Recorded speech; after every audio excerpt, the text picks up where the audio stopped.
Dun dun dun dun. Another show bites the dust. Dun dun dun dun. Another one bites the dust. You see what I did there? Yes. See what I did there? You're leading into me. I know. Welcome everybody to Ask Dr. Andy number 24. Wow. Holy cow. We're going to be talking about biting hazards. And Dr. Andy said I cannot bite him during the show, so I'm going to try to be a good boy and not bite him. But, ever since I turned into a werewolf that one night, I can't help myself. And he's delicious. He's delicious. So all the comments and statements by Eddie Buffalo Werewolf and Dr. Andy are purely for entertainment purposes. And I am going to let Dr. Andy talk about one of his favorite sponsors, and that is Pins and Aces, pinsandaces.com. Take it away, Andy. Pins and Aces has all of your golf equipment and golf apparel. As a non-golfer, I noticed that their apparel is comfortable and it's quiet. It fits. You don't look unusual wearing it off the golf course, but I've got a fairly narrow worldview that way. So you don't want to dress like Al Cervix? I don't know who he is, but you certainly do. I get no respect. I get no respect. Right. I get no respect. Yeah. I like quiet and things that fit well. Well, go Bills. Let's say that first of all. So go to our friends at Pins and Aces. You'll find some really cool stuff. When you put all your merchandise into your buggy or your shopping cart, whatever the hell you want to call it, put in the promo code Buffalo and you will get 21% off. So check them out. So how are you doing there, Dr. Andy? Hey, I'm doing real well. Today I wanted to talk about, the things that bite us routinely in the wild or in our backyards, and the hazards that are there and what's the problem and what to do about it. So one thing I have to say, I love living in Texas. I really do, just because I'm so sick of snow back in Buffalo, New York. But there's a couple things I want to talk about, okay? Snakes. Well, my daughter went to Commerce here, and she got her PhD in psychology. And one of the first years when she was in here up in Texas, it was like in June. And there was a long corridor on the Commerce campus, and it was nothing but spider webs. And she's like, must be early for Halloween. It is so not Halloween. Oh boy. No. And you learn really quickly, it's not a great idea to walk on grass in Texas. Yes. We'll get to those. First, there are basically four big categories of poisonous snakes in the United States, and Texas happens to have all of them. And they're pit vipers, and the ones you usually think about are rattlesnakes, you think about cottonmouths, you think about copperheads, and you think about coral snakes. Well, I'm going to put pause. I like my pause button. I actually got to get a pause button. That'd be cool. We got to get one of those. Okay. But they don't call a sunroof in Texas. They call it a moonroof because during the day you can't open it up because you're going to die from the heat. So I stopped for years when I lived in Buffalo, and until I figured out why I shouldn't do that. I used to do that here in Texas. Well, let me tell you, in our driveway was a cottonmouth that was all clawed up. So a hawk must have grabbed it and bit and dropped it after it got bit. Just imagine my luck if it went into my friggin' sunroof. That would be my luck, If I don't have luck, I don't have bad luck, I don't have none at all. Like that song Just to says. hit snakes 101. Scary. There's two different basic kinds of venom. One is a hemotoxin. It makes tissue necrose, it makes blood cells clot, and it makes your clotting factors go crazy in your body where you actually will bleed. The other kind is a neurotoxin. It affects your nerves, including your heart's nerves and your brain. Three of the snakes have that, hemotoxin. The one snake has the neurotoxin. What's a hemotoxin? Andy? The hemotoxin is something that makes your blood, It causes tissue necrosis where the tissue To make it dies. gelatinous? It makes your blood clot up there. It also depletes all the clotting factors in the rest of your body, so you bleed internally. That's god awful. Right. The other kind is a neurotoxin, which affects your nerves for both your sympathetic, your normal nervous system, and your autonomic nervous system, which can cause you to have problems with breathing and cause brain problems. That's amazing. I mean, So coral snake is the one with the neurotoxin. The other three have the hemotoxin. All 4 snakes are dangerous. Ways to avoid being snake bitten: dress appropriately. That means boots, pants tucked into boots, use gloves, and don't put your hands where they don't belong. Look before you step. true. Don't go under and reach under things, turn things over. Snakes don't want to bite you. They don't want to attack you. They want to be left alone. But if they perceive they're cornered, they are going to bite. Some are more aggressive than others. Some will give a warning. You don't want to find out the hard way. I got to ask you something. What do you do Okay. if you're snake bitten? Go ahead. That's a good question. What do you do?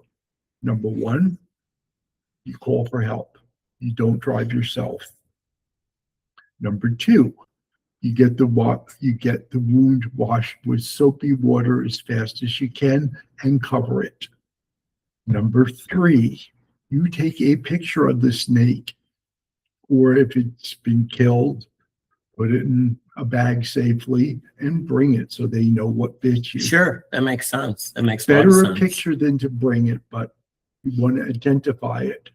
Number 4, get to a hospital.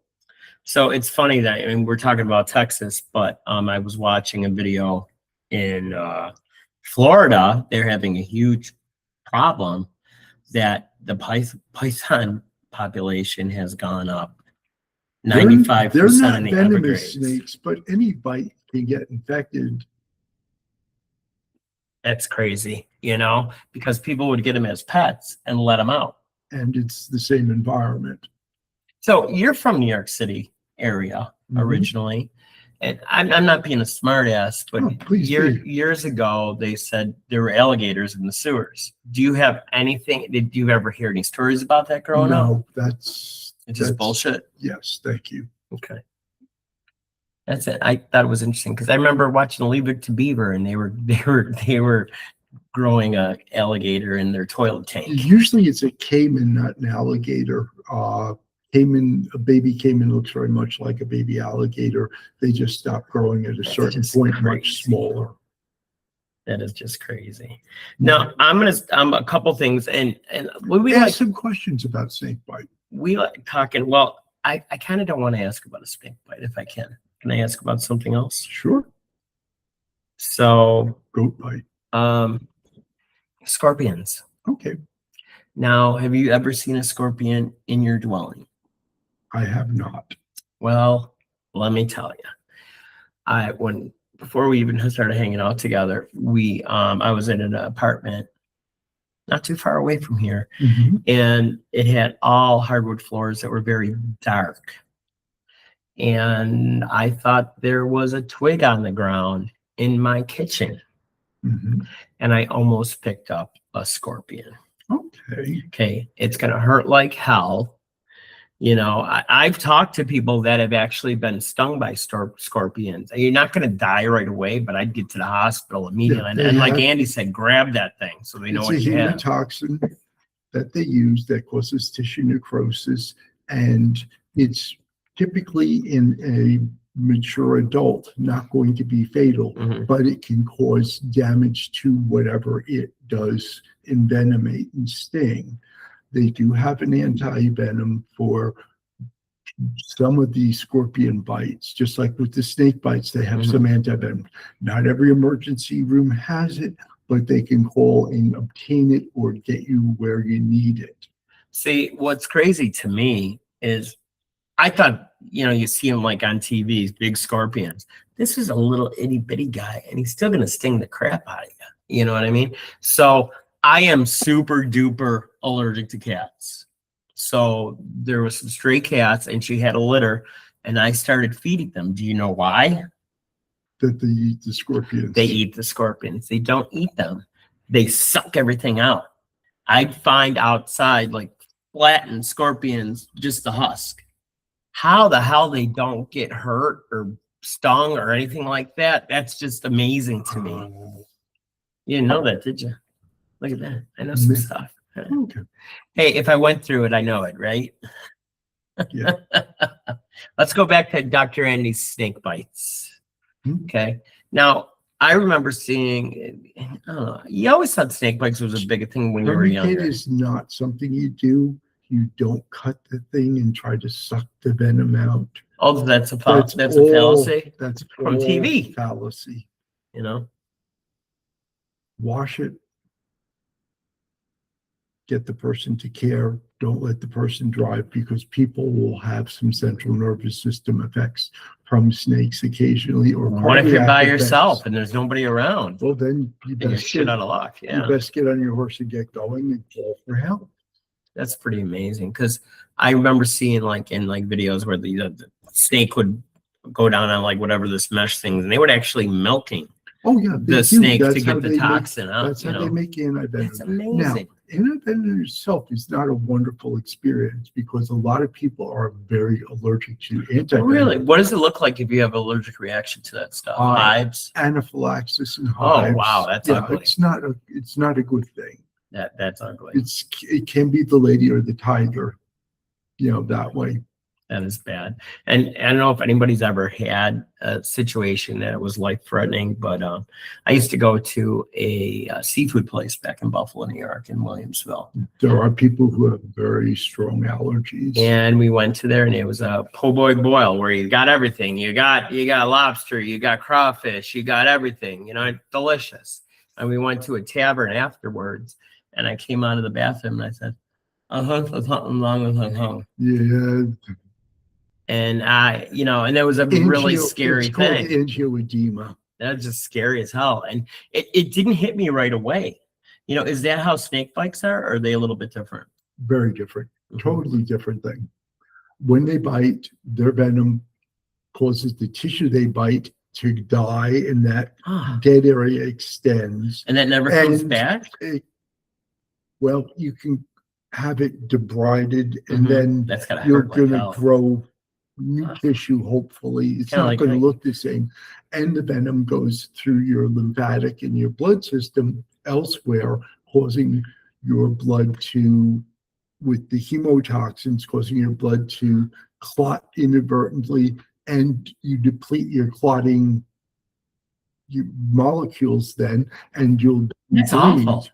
That is god awful. Or the neurotoxins, they're mildly tissue degrading, but then it'll make your nervous system misbehave, fast heartbeat, slow heartbeat, change in mental status, things like that. Because I remember when I was a kid, my aunt and uncle had a place off at Lake Okeechobee in Fort Myers, and I almost stepped on a snake that was all curled up along the shore. And it just scares the hell out of you. Not every snake is venomous. You just don't want to find out the hard way. I don't want to know. Give them I a see wide when I'm berth. getting away. Yeah. Garden snakes, hell no. I'm staying away from those too. Did you ever run over one of those with your lawnmowers? Boy, does that stink. No, I have not. It was awful. Now, other things that bite. You want to talk spiders? Yes, because I've woken up before here in Texas, and I'll see two little dots on my arm, and some bit me because it's all typically welted when up. you see the two fangs, it's Mhm. going to be a spider bite. There are two particularly dangerous spiders in the United States. One is the black widow. That's a spider with venom, and think of it, put it in like the hemotoxin snake. What are those nasty category. brown ones that And we they're have here? brown recluse That's what it spiders. is. They have a different effect where you have tissue necrosis. It can be small, medium, large. There's not really a treatment for that. With the spider, there's actually an antivenom. If they're recluses, why are they leaving their house? Well, they're not leaving their house. You're invading their house. Whoa, no. They don't pay rent here. Bullshit. they I were call here bullshit before on you that. were. They've squatters' rights. So, I mean, it's just amazing some of the things that I have seen here, like the mayflies. Those are ridiculous. And then I know when my kids were in Philadelphia, they had those awful, I don't even know what they were, but there was an invasive species that they were everywhere. They look like a big fat mayfly, you know? Now, let's talk about stings. Okay. Hymenoptera, that's the bees, the hornets, and the wasps. There, the big problem is going to be allergy. Now, excuse me. I think I need more coffee. Now they say, and then when I say that, I don't know, it's just been, I don't know if it's a fallacy or not, that if, so let's say I'm from Buffalo, New York, and I come to live in Texas, and I try the honey in Texas, I might have an allergic reaction. Is that true? I do not know. Because it's different allergens, pollen. Again, I wouldn't be able to give you a good evidence-based answer. That's interesting. Want to talk about what to do with bee stings? Yeah, I would like. I used to be mud, I thought, when I was a kid. Typically, what you're going to want to do is you want to, if the stinger's there, you don't want to squeeze it to take it off. You flick it off, warm soapy water, then ice. And it's funny because a lot of times I've asked Dr. Andy about, cleaning skin and things like that. And his go-to is soap and water all the time. Soap and water does a lot more than people give it credit for, because it physically removes a lot of things, and it not very much develops resistance to hot soapy water and removal. Now, back with the bees, cold is going to be what you want to do, unless the place is infected. If you're all muddy, then that wash off. But if it's just a sting, you flick the sting off, boom, ice, and make sure if you're allergic to bees, you have either the bee, injection kit with the EpiPen or Benadryl as a starting point. So when we're talking about bees, and then we're also talking about wasps, with wasps, do they sting or do they bite? Sting, as far as I know, and again, they envenomate. Again, you can be allergic. Kind of put them all in the same basket. So, is it true that when a bee stings you, it dies because it only has one stinger? Well, yes. Bees, yes. Hornets and wasps and yellow jackets, no. Why is that, I wonder? Different development. The bee, when it stings its stinger, when it comes out, kind of takes the bottom end of the bee's internal organs out with it. That's awful. So it's like a suicide mission. Yeah, but they're very team oriented. That's awful. That's awful. It's awful. What else you got for us that'll hurt us, Dr. Andy? Okay, fire ants. There's a lot of them in Texas for sure. Ticks and mosquitoes. Ticks and mosquitoes are the things that scare me the most. And why is that, as a physician? As a physician or as a person? The diseases that they bring, when we're having more and more invasive diseases as our climate changes, we're getting all the tropical diseases and the tropical mosquitoes. Like malaria? Yep. Malaria used to be in the United States on a regular basis. But with, with mosquitoes, you make a big list. West Nile, malaria. You can talk about dengue, Zika, the encephalitises. There's a lot of things mosquitoes can give you. And with ticks, tick-borne illness, you think of Lyme's, Rocky Mountain spotted fever, babesiosis, Q fever, intermittent relapsing tick fever. Let's go into a little bit, because I never really gave Lyme disease a thought until a friend of mine got Lyme disease, and he got very sick. What does it look like when someone contracts Lyme disease, Dr. Andy? Yeah, typically you're going to have a tick bite, and then afterwards you're going to have what looks like a bullseye rash, little red center clearing, little red ring, sometimes clearing into the second ring. And then some people have joint pain. What you do is, when you have the tick bite, get seen by a professional, and they can actually treat you prophylactically if it's a high suspicion What bite. do they give you for Lyme disease? Typically, within adults, it's going to be doxycycline. Okay. I worked in kind of Lyme Central on Long Island for quite a Mhm. while, and chronic Lyme's can be a very, very devastating illness in terms of it also can affect your heart's conduction, That's what I it say, can what- affect your brain. That's what I And meant. What does it there- look like? Their treatment sometimes can be controversial. There's a lot of voodoo out there. In what way? Oh, everybody's got their own cure for chronic Lyme's. You'll have renegade physicians, you'll have homeopaths, naturopaths, every kind of path you can think of with their magic Lyme cure. I go with the board certified infectious disease doctors. Typically, it's going to be intravenous Roche-7, which is ceftriaxone, intravenous penicillin, some of the second generation. What if you're allergic to penicillin? Some of the second generation cephalosporins, which you can get away with a lot of the time, doxycycline. There's a lot of things there. You just want to go with an evidence-based treatment and follow it through. I mean, I'm going to play devil's advocate here, okay? Mm-hmm.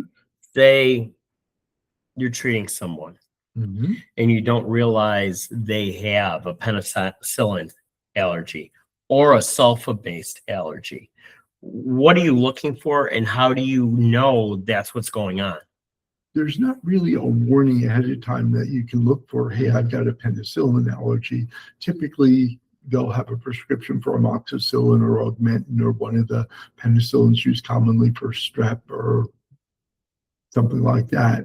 And they'll come back and say, hey, I have a rash, or hey, my tongue was swollen, or in worst case scenario, anaphylaxis, have difficulty with their airway and breathing.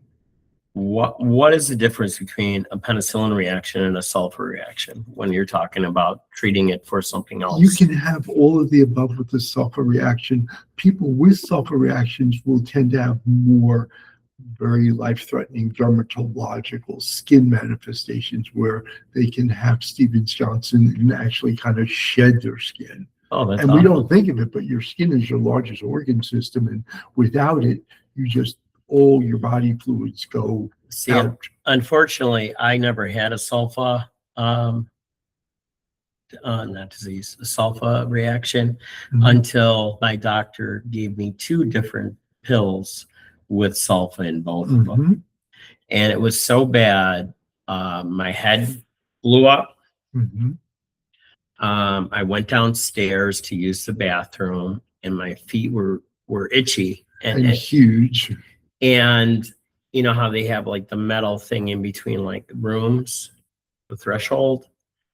I thought it was a good idea to scratch it, and I took the bottom of my foot off. Yep, because what happened was Now that you're talking about this, it makes sense. You were desquamating, which means losing that skin. You were putting blister fluid between that skin and the rest of the foot. You were shedding that skin to just have an open portal for your body fluids to flow. And I out. was 40/20 when they Yes. finally got there. Your blood vessels open wide up, Mhm. and they need to give you medications and Immediately. Yep.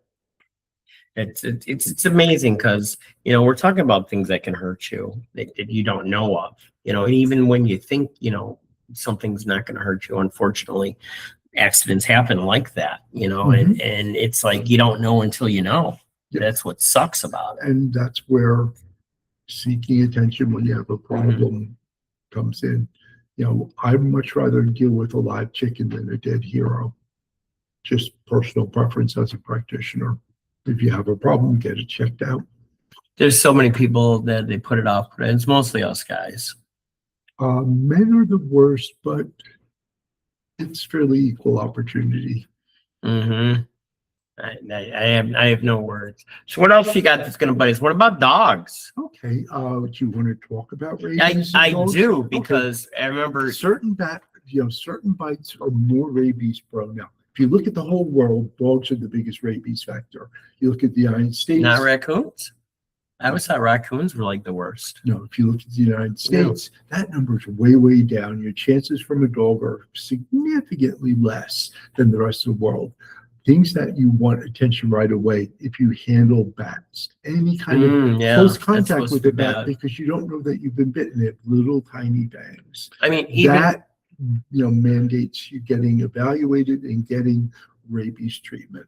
Can you get Boxes- rabies just from the animal being in the area, or does it have No, to actually no. bite It you? actually has to bite you, but with the I know bat, that. people don't know. They have little tiny teeth and they could just scratch and go and you won't even know it. That's crazy. So That scares the hell out of me.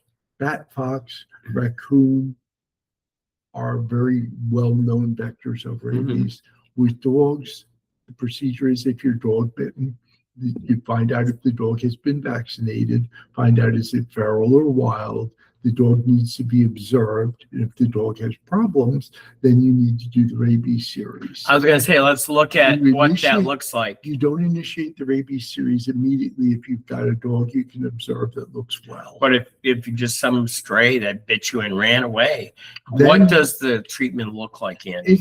You get rabies immune globulin and the first rabies regular shot, then you get another in time and another. This shots into your stomach thing is myth and legend. See, that's what I was going to ask you about, because it All they sounds do terrifying. Is with the rabies immune globulin, they give you half right near where you're bitten and the other half in you.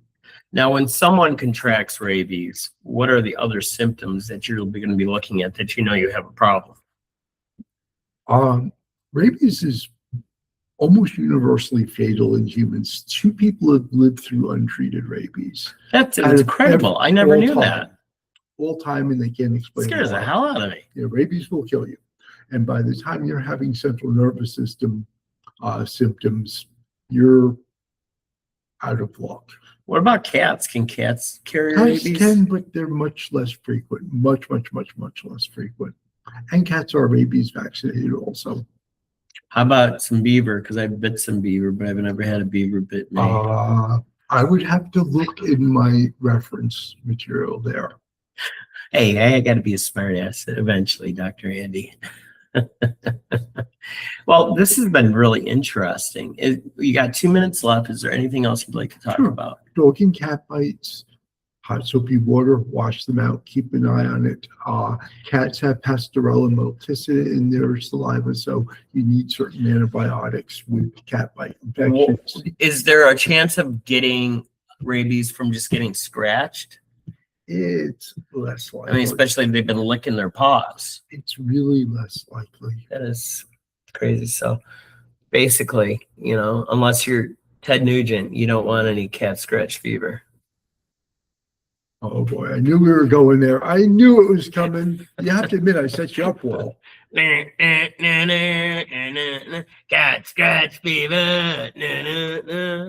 Well, we are at the end of another exciting, very interesting. Mommy, help me. He needs an adult. That's his fault. He shouldn't have gave me that B12 shot in my butt. Well, it wasn't in my butt. It was a little bit above my butt. Hey, we're men. We're men giving their shots in their asses. Whatever. So moving forward, we are done, Andy. You're out of time, buddy boy.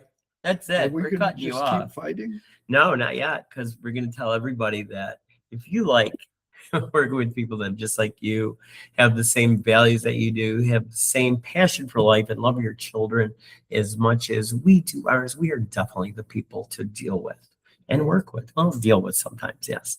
So you could reach us at ebiagency.com. You can email us at eddiebuffaloinsurance@gmail.com. The hotline is 716-541-4118. And Andy, life's worth living. What we got to keep on doing, baby? Just keep fighting. Just keep fighting. In the comments made by.